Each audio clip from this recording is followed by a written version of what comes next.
अब हम लोग पढ़ेंगे anatomy and physiology of female reproductive system.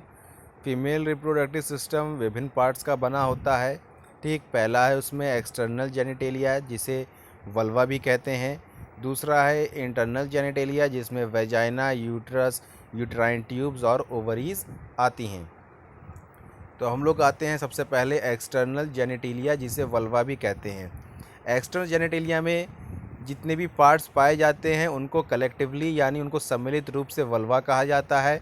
ठीक, इसमें विभिन्न पार्ट्स पाए जाते हैं। पहला है मोन्स प्यूबिस। ये एक फैटी टिश्यू का पैड होता है जो प्यूबिक बोन पर होता है।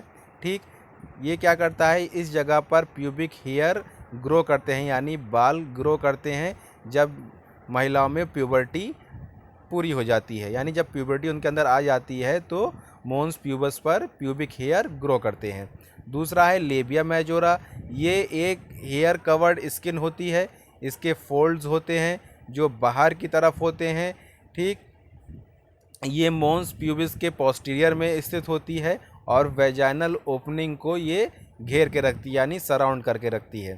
ठीक, सबसे ऊपर की जो खाल होती है वो होती है लेबिया मेजोरा। तीसरा आता है लेबिया माइनोरा। ये पिगमेंटेड लेयर होती है।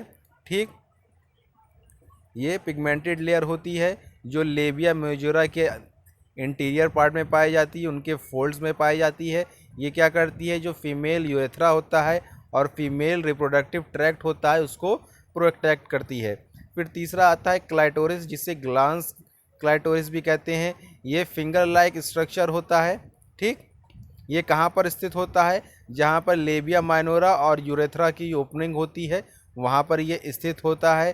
ठीक, इसके अंदर स्पेशल सेल्स पाए जाते हैं जैसे कि ग्लांस पेनिस में पाए जाते हैं जो सेंसेशन प्रोड्यूस करते हैं, यानी एक तरह की नर्व एंडिंग्स यहाँ पर पाई जाती हैं। ठीक, उसके बाद आते हैं हम लोग हाइमन पर। हाइमन क्या होती है, हाइमन एक थिन मेम्ब्रेन होती है जो वेजाइनल ओपनिंग पर कवर होती है। ठीक, लेकिन ये महिलाओं में समय के साथ ख़त्म हो जाती है।